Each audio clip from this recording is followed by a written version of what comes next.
E aí, tudo bem? Vamos começar nossa aula de teoria da burocracia. Nosso edital da EBSERH está aberto. Vou trazer aqui os principais pontos para você, tá? Peço que você se inscreva no canal se ainda não for ou deixe o seu gostei no vídeo, me ajuda bastante.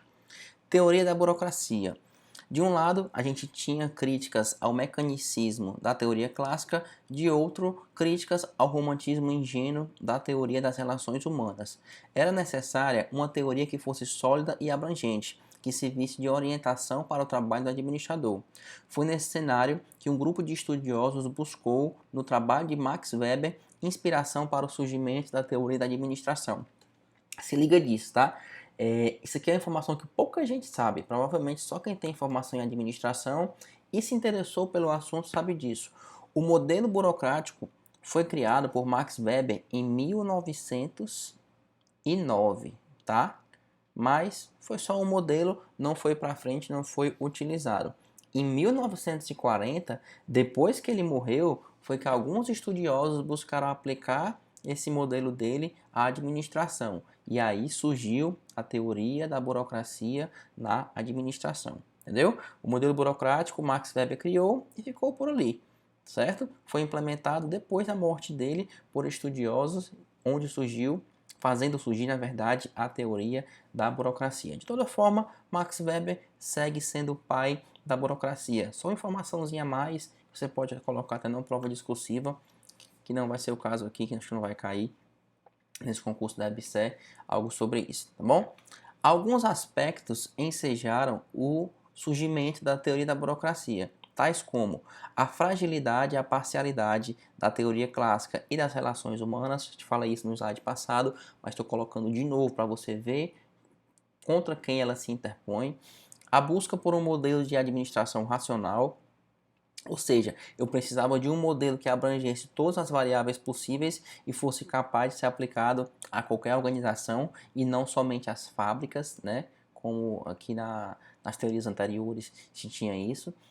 A busca pela racionalidade no tratamento dos empregados, né? A teoria clássica ignorava o ser e a teoria das relações humanas supervalorizava, era muito romantizado. Então eu tinha que ter uma racionalidade ao tratar os meus colaboradores e o crescimento e a complexidade das organizações. As organizações cresciam e se tornavam cada vez mais complexas. Eu tinha que considerar o lado de fora, o lado de dentro. Então eu tinha que ter um modelo mais racional, mais definido. Eu não podia ir só no vamos ver no que vai dar, né? Então eu tinha que ter um modelo racional que aumentasse a eficiência, que eliminasse os desperdícios e que combatesse a corrupção dos modelos patrimonialistas que vinham sendo implementados, né? Já estava acontecendo nesse momento, tá?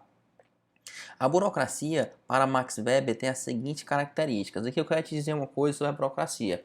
Muitas vezes a gente vê em prova falando coisas ruins, até hoje a gente usa essa expressão da burocracia, isso é muito burocrático, isso é muito coisa, é muito documento. Isso são disfunções, tá? O modelo de Max Weber funcionava, pelo menos na teoria, 100% de eficiência, mas com as disfunções da prática, é que tem os lados negativos, por isso é uma disfunção. E a gente, no meio comum, no nosso meio social, a gente atribui a disfunção ao próprio modelo burocrático. E não é assim. A burocracia funcionava e era eficiente. As disfunções é que ferraram e a gente tem nesse senso comum que a disfunção é a burocracia. Mas não é. Tem cuidado porque a prova costuma muito querer confundir isso. Ela traz uma disfunção, coisas do dia a dia que são negativas e diz que é uma característica da burocracia. Quem não estudou a teoria em si, erra. Você que está estudando, não erra, tá?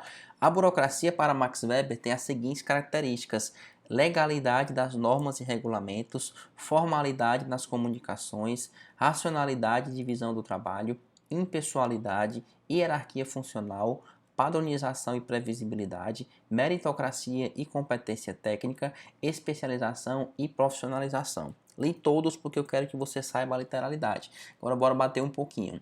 Legalidade das normas e regulamentos. Então o empregado tem que buscar cumprir exatamente o que está definido nas normas. As normas vão definir anteriormente, antecipadamente, as funções e os procedimentos. Formalidade nas comunicações. A comunicação deve ser sempre feita de forma escrita e padronizada.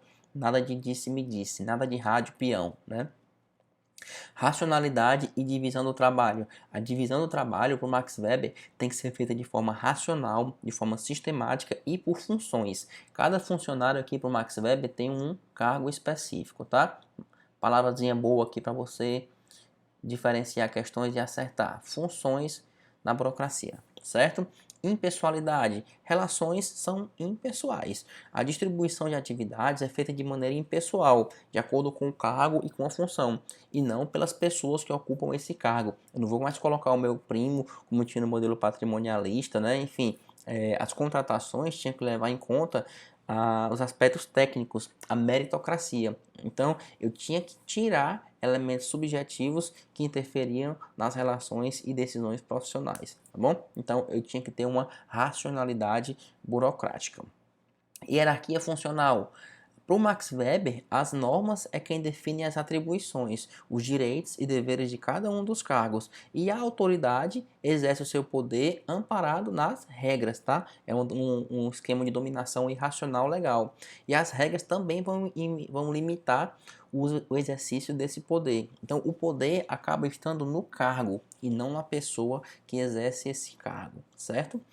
Padronização e previsibilidade. Tenho rotinas, tá? Tenho rotinas bem padronizadas e bem definidas, o que me traz mais previsibilidade, né? E isso é bom. Então, situações que são previsíveis ajudam até nas tomadas de decisões que acabam sendo mais rápidas e as decisões ficam mais uniformes. Não é cada setor toma uma decisão. Eu tenho um padrão, todo mundo toma daquele jeito, vai ser mais rápido porque todo mundo sabe como tomar e fica mais uniforme, né? Porque todo mundo segue aquela regra, tá? Então, afasta a arbitrariedade e afasta o achismo. Ah, eu acho que é melhor assim, eu acho que é melhor assim. Você não acha nada, tá? Você se comporta de acordo com a norma que já foi pré-estabelecida. Então, o padrão avalia facilita, na verdade, a avaliação do desempenho de cada funcionário. Se ele seguir o padrão, ele está bem. Se ele não seguir, ele não está bem, tá? Meritocracia e competência técnica. Outra palavra boa aqui para burocracia, tá?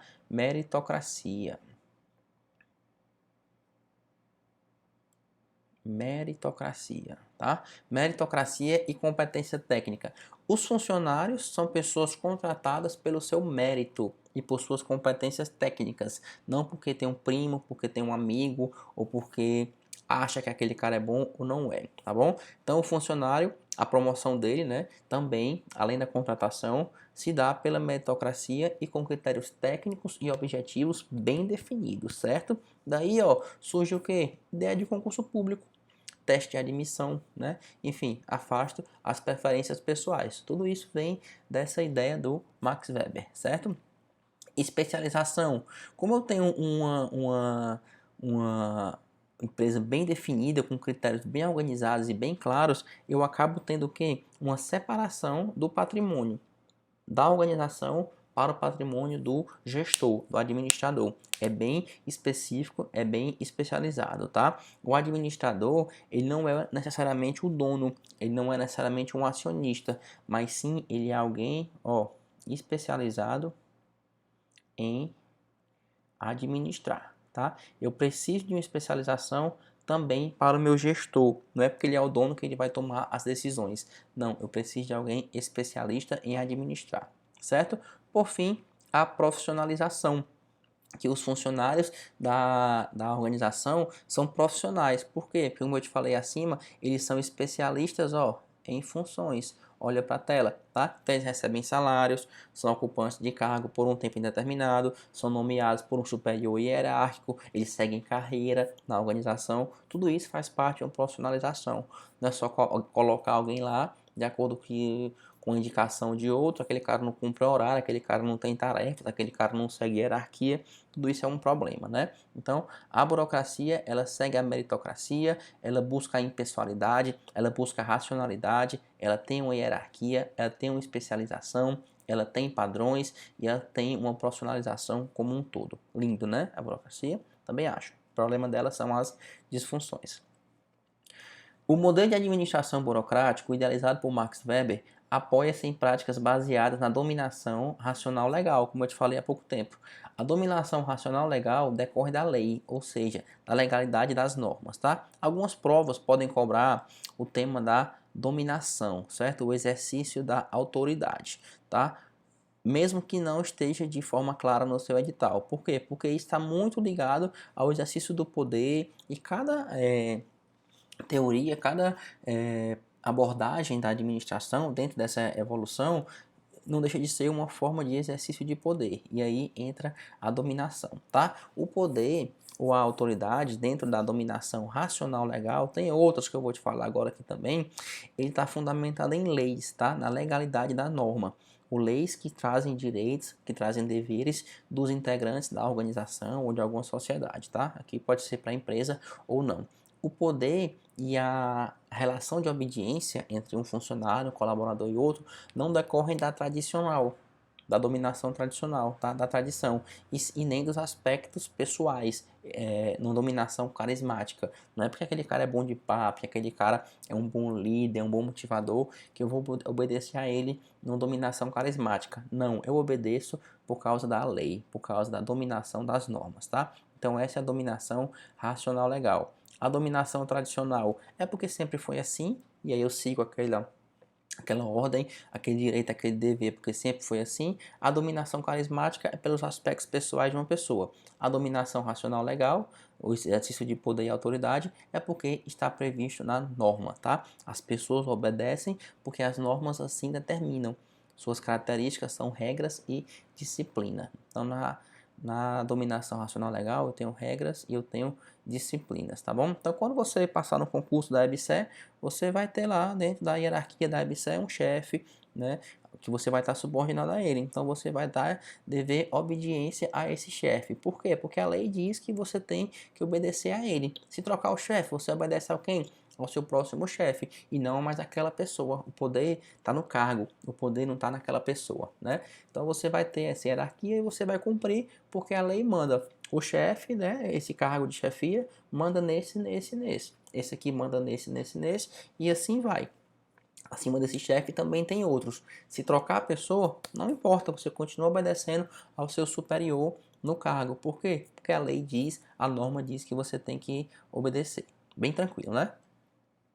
Principais vantagens da burocracia. Chiavenato destaca que para Max Weber as vantagens da burocracia são o seguinte: racionalidade, né? Tem uma racionalidade em relação ao alcance dos objetivos da organização, precisão na definição do cargo e na operação, porque eu conheço exatamente quais são os deveres, rapidez nas decisões, porque cada um conhece o que deve ser feito e por quem aquilo deve ser feito, as ordens, os papéis tramitam pelos canais pré-estabelecidos, então tudo é mais rápido na teoria.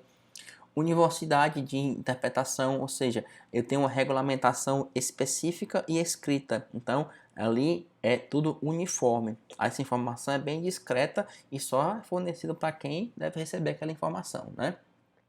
Uniformidade de normas e procedimentos, ou seja, favorece a própria padronização, a redução de custos, a redução de erros. Se tem como um padrão que você deve seguir, você não vai errar. As rotinas já estão definidas, estão escritas, você vai lá e segue o que tem que ser feito, né?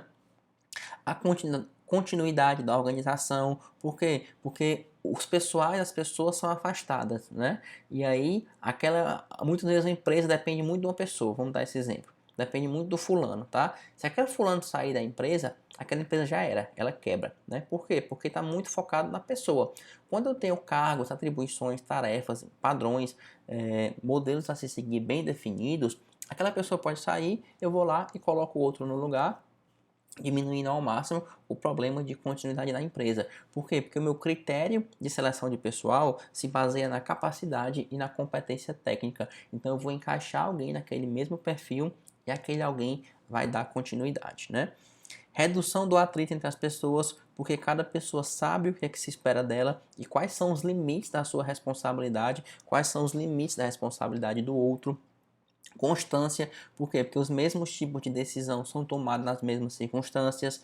Confiabilidade, porque o negócio ele é gerido por meio de regras que já são conhecidas. Então, os casos que são parecidos são exatamente tratados dentro da mesma maneira sistemática, né? Isso é muito bom. Então, as decisões são previsíveis, o processo decisório corre mais tranquilo, ele é despersonalizado, então não leva em consideração as emoções, os sentimentos, a raiva que a pessoa pode estar, o amor que ela tenha, enfim, elimina a subjetividade, né? E Max Weber também traz como vantagem o benefício para as pessoas na organização, porque a hierarquia ela é formalizada, então não preciso ter medo de fulano ou de beltrano. Se eu fizer o que está descrito dentro daquela minha daquele meu padrão do que eu tenho que fazer, dentro daquele método do que eu tenho que fazer, eu não preciso me preocupar se o chefe gosta ou não gosta de mim, tá? O trabalho é dividido de maneira ordenada, eu sou treinado para me tornar um especialista e eu posso fazer aquilo, o meu trabalho de maneira correta, sem me preocupar com o outro. E mais, eu consigo ter uma carreira, eu consigo subir na organização de acordo com o meu mérito pessoal e, claro, a minha competência técnica, tá?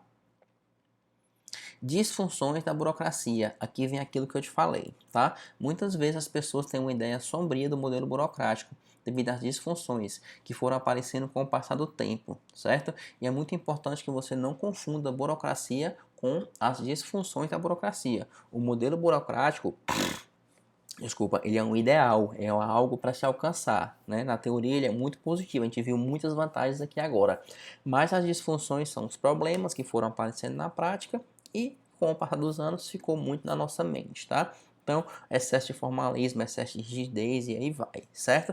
Vamos lá para as principais disfunções da burocracia. Excesso de formalismo. Tudo tem que ser formalizado e tudo tem que ser documentado de forma escrita. Isso é tempo, isso é dinheiro. Excesso de papel. Ora, se tudo tem que ser formalizado de forma escrita, eu vou gastar muito papel e certamente eu tenho um exagero nessa papelada, né?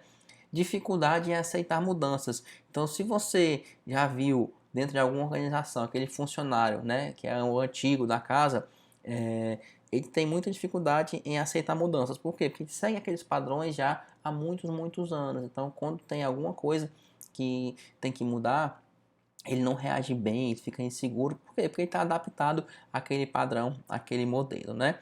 Apego extremo às normas. Na burocracia, o funcionário bom é aquele que sabe decorado o que tem que fazer, todas as regras, todos os regulamentos. O apego é muito exagerado e as pessoas acabam por esquecer de se focar no resultado da organização e ficar focando só nos processos, só nos meios, né? Então as normas e os regulamentos que deveriam ser os meios acabam sendo os objetivos do funcionário. Então esse apego extremo às normas na internalização das regras, ele é ruim, que as pessoas estão só preocupadas em 100% em fazer aquilo do jeito que está, bem certinho, esquece o resultado. Aí na prática a gente viu, né? Coisas lentas, órgãos que não funcionam, pessoas acomodadas, né? Eu fiz o que tinha que ser feito aqui, morreu se não deu certo, né? Enfim, são as disfunções, são os problemas mesmo. Excesso de rigidez, os processos eram tão rígidos que não permitiam que as pessoas inovassem, que as pessoas fossem criativas. E isso com certeza ingessa uma organização que está vivendo em relação com o mundo externo, né? Categorização como base do processo decisório. Então, as decisões recaem sobre as pessoas que possuem a mais elevada hierarquia na organização, independentemente do seu conhecimento a ser adquirido. Isso é lento, tá? Deixa eu tentar colocar uma página em branco aqui pra gente. Isso aqui está falando isso, ó. Eu vou desenhar aqui um organograma, certo? A gente tem aqui um chefe, desce aqui. Imagina que é tudo quadrado, tá? Que eu estou sem minha canetinha, estou desenhando com o mouse só. Vou desenhar só 3 níveis, certo? Vou nem colocar staff, não vou colocar nada. Nossa, que lindo, hein? O meu organograma. Maravilhoso. Pronto, tenho 3 níveis aqui, tá? Tenho 3 níveis, certo? E digamos que surja aqui embaixo uma tomada de decisão, tá? Surja nesse nível operacional aqui uma tomada de decisão, certo? Mas na minha organização, quem tem que tomar essa decisão que surgiu no dia a dia é o cara lá de cima. E esse cara não está no dia a dia, né? Aqui ele é um cara estratégico, aqui é um tático e aqui é um operacional. Operacional é a galera do dia a dia, é o cara que está ali todo dia na luta, que está fazendo isso, está fazendo aquilo, né? Esse cara do estratégico, muitas vezes ele não tem noção do que está acontecendo lá embaixo, lá no dia a dia. Então, quando surge uma decisão que esse cara não pode tomar, porque está tudo muito centralizado lá em cima, por causa das normas, esse cara aqui de baixo, ó, vou riscar de amarelo.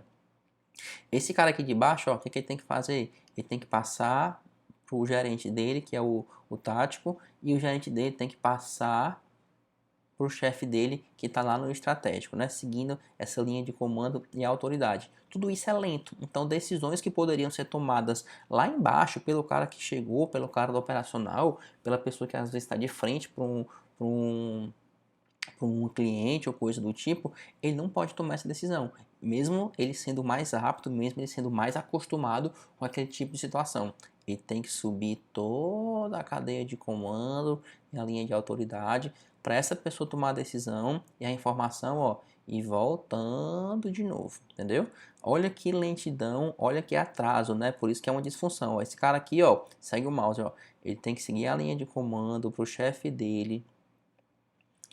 Aí o chefe dele vai, segue essa linha de comando, manda mais um papel. Às vezes isso aqui é requerimento que passa 10, 15, 20 dias. Aí aqui vai e manda um outro ofício interno que sobe mais. E depois que chegou aqui em cima a informação, ela tem que descer de novo, passando por toda a papelada, por tudo isso que a gente viu de, enfim, de procedimento bem rígido e bem fechado, né? É por isso que as pessoas hoje tratam a burocracia como algo lento, como algo que, nossa senhora, né? Que coisa mais devagar, né? Que coisa mais ridícula. Eu vou aqui dar uma entrada no órgão, pode passar 2, 3 meses às vezes esperando, quando aquela pessoa que está lá na porta podia me ajudar.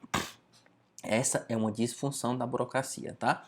Despersonalização dos relacionamentos. O funcionário ele é tratado pelo cargo que ele ocupa. Então não existe o Felipe, existe o chefe de marketing, tá? Isso causa um excesso de impessoalidade nas relações entre os funcionários e também nas relações com os clientes. Perda da visão macro. As funções são muito divididas e cada um está fazendo ali o seu e só o seu sem olhar para fora. Então a pessoa acaba perdendo a noção do trabalho como um todo e a importância do trabalho dela. Controle sobre processos e não sobre resultados. Como eu te falei, os resultados ficaram em segundo plano. As pessoas se preocupavam muito em fazer a sua tarefa, a sua atividade. Acabou que o controle se focava muito nos processos, nas normas, não nos resultados. E era assim que se media a efetividade. Excesso de conformidade às rotinas e aos procedimentos, né? Então, a liberdade do funcionário, a espontaneidade, a inovação aqui reduzia ou acabava. Exibição de sinais de autoridade, enfim, como todo modelo burocrático enfatiza a hierarquia da autoridade, eu tenho que ter um sistema capaz de identificar quais pessoas têm o poder, como por exemplo, aquele organograma que eu te falei.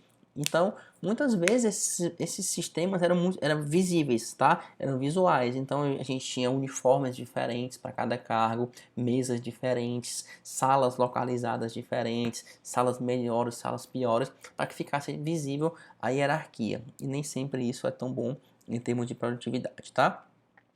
Conflito e dificuldade no atendimento ao cliente. Então, os colaboradores nesse modelo burocrático se tornaram muito especialistas no que ele fazia. Então, se saía um pouco do padrão, ele se perdia. E mais, ele esquecia do cliente. O seu foco é dentro da organização, é nos processos, é nas normas, e não no cliente, tá? Enfim, já te passei o pulo do gato para você não errar essa ideia de disfunção com a própria burocracia em si, tá? Se a banca falar em disfunção, se a banca falar em crítica, falar em dilemas, em problemas, você parte para essa coisa aqui negativa. Se a banca só falar características da burocracia, você lembra dos ideais que o Max Weber defendia, tá bom? E finalizamos a nossa revisão, tá, de EBSER, focamos nos principais pontos da burocracia, resolve questões sobre o assunto e me manda uma mensagem se ficar com alguma dúvida. Se não encontrar esse vídeo aqui, pode mandar em qualquer um outro que eu vou lá e te respondo. Espero que você tenha gostado ou pelo menos aprendido. Se isso aconteceu, se inscreve aqui no canal, me ajuda bastante, ou deixa o seu gostei, que também me ajuda demais. Muito obrigado, bons estudos!